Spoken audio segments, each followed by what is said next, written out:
प्रथमः पाठः मंगलम, है ना। आप अपनी पुस्तकें अपने सामने खोलकर बैठेंगे और जैसे जैसे मैं पढ़ रही हूँ आप भी पढ़ेंगे। तो देखिए, उपनिषदः वैदिक वाङ्मयस्य अन्तिमे भागे दर्शनशास्त्रस्य सिद्धान्तान् प्रकटयन्ति। उपनिषदः वैदिक वाङ्मयस्य अन्तिमे भागे दर्शनशास्त्रस्य सिद्धान्तान् प्रकटयन्ति। क्या अर्थ हुआ इसका? उपनिषद वैदिक साहित्य के अंतिम भाग में दर्शन शास्त्र के सिद्धांतों को प्रकट करते हैं। अब तो आपको अर्थ निकालना आ गया ना, क्योंकि आपने कारक पढ़ लिया है। तो विभक्तियों को देख रहे हैं, उसके चिन्हों को याद रखेंगे और अर्थ निकालते जाएंगे आप। पुनः देखें दूसरा, सर्वत्र परम पुरुषस्य परमात्मनः महिमा प्रधानतया गीयते। क्या है? एक बार फिर से पढ़ेंगे। सर्वत्र परम पुरुषस्य परमात्मनः महिमा प्रधानतया गीयते, अर्थात सभी जगह परम पुरुष परमात्मा अर्थात ईश्वर की महिमा प्रधान रूप से गाई जाती है। आगे देखें, तेन परमात्मना जगत व्याप्तम अनुशासितम च अस्ति, स एव सर्वेषां तपसां परमम लक्ष्यम। क्या कहा? कि सभी जगह परम पुरुष अर्थात कौन? परमात्मा अर्थात ईश्वर। ईश्वर की ही महिमा का गुणगान किया जाता है। और आगे क्या कहा? तेन परमात्मना जगत व्याप्तम अनुशासितम चास्ति, स एव सर्वेषां तपसां परमम लक्ष्यम। और क्या कहा? उन्हीं परमात्मा के द्वारा, ईश्वर के द्वारा संसार में अनुशासन व्याप्त है और वही सभी तपस्याओं के परम लक्ष्य हैं। किसी भी तपस्या का परम लक्ष्य तो वही होता है ना, ईश्वर की सन्निकटता, ईश्वर की प्राप्ति। तो यहाँ भी सभी तपस्याओं का परम लक्ष्य क्या है? ईश्वर की प्राप्ति। अस्मिन् पाठे परमात्मपरा उपनिषदां पद्यात्मकाः पंचमंत्राः संकलिताः सन्ति। क्या कहा? अस्मिन् पाठे परमात्मपरा उपनिषदां पद्यात्मकाः पंचमंत्राः संकलिताः सन्ति। इस पाठ में ईश्वर को समर्पित उपनिषदों से 5 पद्यात्मक मंत्रों का संकलन है। कितने मंत्रों का संकलन है? 5 मंत्रों का। कहाँ से है वो? उपनिषदों से हैं वो। किसको समर्पित हैं? ईश्वर को, परमात्मा को। तो अब हम उपनिषदों से संबंधित जो मंत्र हैं उन्हें हम सुंदर ढंग से उसका सस्वर वाचन करेंगे और उसके अर्थ को जानेंगे। प्रथमः पाठः मंगलम। शीर्षक तो स्पष्ट हो गया, मंगलम। प्रथमः पाठः मंगलम, शीर्षक तो स्पष्ट है, मंगलम है शीर्षक ना। पहला मंत्र हमारा है, सस्वर वाचन करना है सभी को। पुस्तक निकाल लिया ना सभी ने? तो अपने सामने रखना है और जैसे जैसे मैं बोल रही हूँ वैसे वैसे आप मुझसे बेहतर बोलने की कोशिश करेंगे, ठीक है? क्योंकि आपको आगे ये पढ़ने के लिए बिल्कुल सीखना है अच्छे से।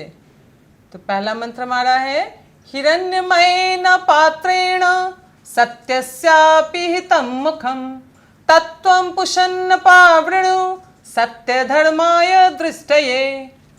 फिर से देखें, मंत्रों को पढ़ना बहुत ही आसान होता है। कैसे? बस उसे तोड़ तोड़ कर पढ़ेंगे। कैसे? हिरण्यमयेन पात्रेण सत्यस्यापि हितं मुखं तत्त्वं पुषन्न पावृणु सत्य धर्माय दृष्टये। लग रहा था ना देखने में क्लिष्ट, लेकिन अब कैसा हो गया? आसान हो गया, है ना। इसके अन्वय आपकी पुस्तक में अन्वय भी दे रखा है और शब्दार्थ भी दिए हुए हैं। तो आप उन्हें ध्यानपूर्वक देखेंगे और समझने की कोशिश करेंगे। अन्वय देखें इसका। क्या अन्वय है? हे पुषण, सत्यस्य मुखम हिरण्यमयेन पात्रेण अपि हितं वर्तते तत्सत धर्माय मह्यम दृष्टये अपावृणु। ये किससे प्रार्थना की जा रही है? ये भगवान सूर्य से प्रार्थना की जा रही है। इस मंत्र में भगवान सूर्य से प्रार्थना की गई है क्या प्रार्थना की जा रही है इसके अर्थ से स्पष्ट हो जाएगा। तो अर्थ को देखें। कहा जा रहा है कि हे सूर्य, सत्य का मुख स्वर्णमयी पात्र से ढका हुआ है। हाँ, किससे ढका हुआ है? स्वर्णमय पात्र से ढका हुआ है। इसलिए सत्य और धर्म के ज्ञान के लिए आप उस आवरण को हटा दें, जिससे कि क्या हो, मुझे सत्य और धर्म का दर्शन हो सके, ज्ञान प्राप्त हो सके। तो इस प्रकार से ये सूर्य से ये प्रार्थना की जा रही है।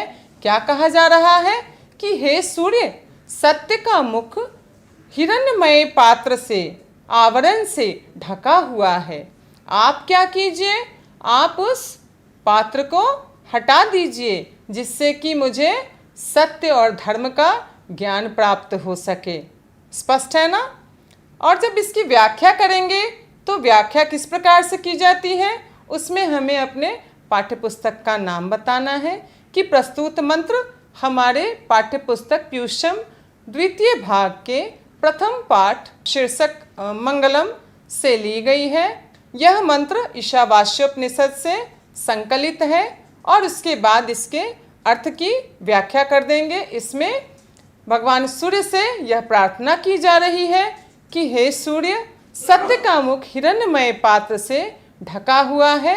आप क्या करें, आप मुझे सत्य और धर्म के ज्ञान के लिए उस आवरण को हटा दें। स्पष्ट है ये? तो दूसरे मंत्र को देखें फिर। तो बच्चों देख रहे हैं ना, मंत्रों को पढ़ना कितना आसान है। तो इसी प्रकार से आपकी रुचि और आगे बढ़ती जाएगी।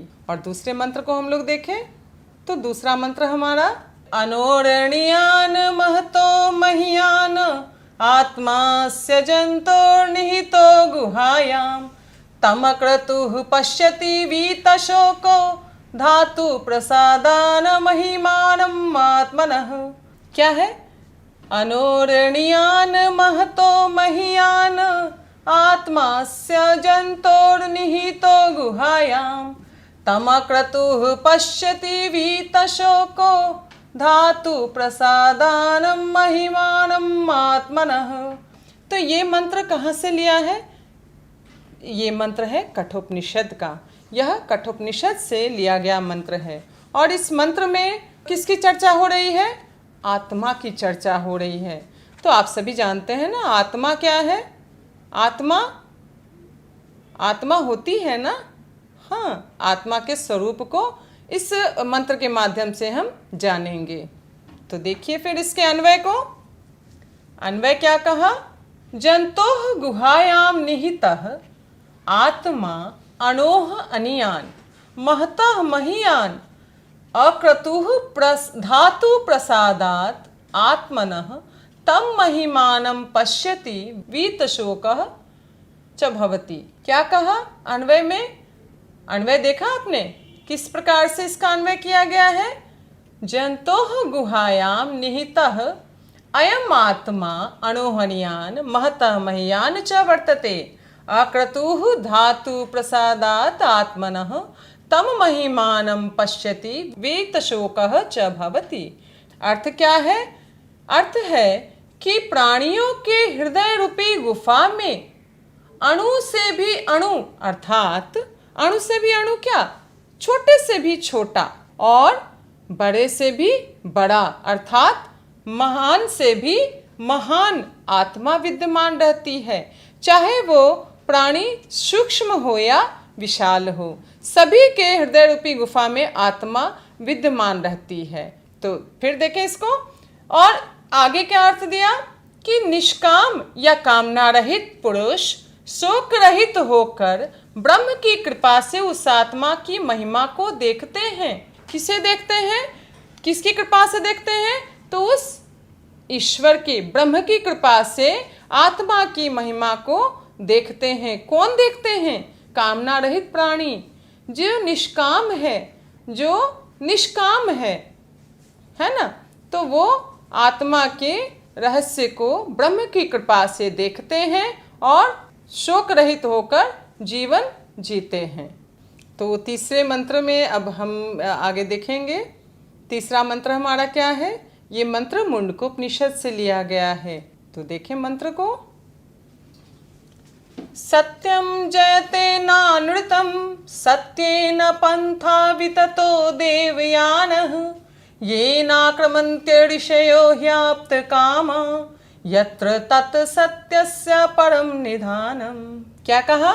सत्यम जयते नानृतम सत्येन पंथा विततो देवयानः येनाक्रमन्ते ऋषयो ह्याप्त कामा यत्र तत् सत्यस्य परम निधानम। अन्वय देखें इसका। सत्यमेव जयते अनृतम न जयते सत्येन एव देवयानः पंथाः विततः वर्तते येन हि आप्तकामाः ऋषयः तत् सत्यम् आक्रमन्ति यत्र सत्यस्य तत् परम निधानम अस्ति। इस मंत्र में क्या कहा जा रहा है? इस मंत्र में सत्य के विषय में कहा जा रहा है कि सत्य की ही सर्वथा जीत होती है, असत्य की नहीं, झूठ की नहीं। तभी तो कहा गया है सदा सत्य बोलो सर्वदा सत्यम वदेत, है ना। झूठ तो बोलने की शिक्षा कभी मिली ही नहीं, तो झूठ की जीत नहीं होती, इसलिए झूठ बोलने की कभी हमें शिक्षा नहीं दी जाती, है ना। देखते हैं घर में भी हमारे माता पिता, विद्यालय में गुरुजी, हाँ शिक्षिका हमारी, सभी तो सत्य बोलने की ही शिक्षा देते हैं, क्योंकि सत्य की ही जीत होती है और सत्य के द्वारा ही तो ईश्वर की प्राप्ति की जा सकती है। तो देखें इसके अर्थ को। सत्य अर्थ है सत्य की जीत होती है, असत्य की नहीं। देवलोक का मार्ग सत्य से ही प्राप्त होता है, इसलिए मोक्ष के इच्छुक ऋषिगण ह्याप्त कामा ऋषयः, है ना, जो मोक्ष के इच्छुक ऋषिगण हैं वो सत्य के कारण ही देवलोक जाते हैं, जहाँ सत्य का खजाना होता है ना। ऋषि मुनि भी तो सत्य के सहारे ही वो देवलोक को जाते हैं, क्योंकि सत्य के द्वारा ही देवलोक का मार्ग प्रशस्त होता है, और देवलोक क्या है? सत्य का खजाना है। इसलिए हमेशा सत्य बोलना चाहिए और सत्य की ही हमेशा जीत होती है। तो इस मंत्र में हमने सत्य की महत्ता के बारे में जाना। ये मंत्र कहाँ से लिया गया था? मुंडकोपनिषद से। तो आगे फिर अगला मंत्र देखते हैं।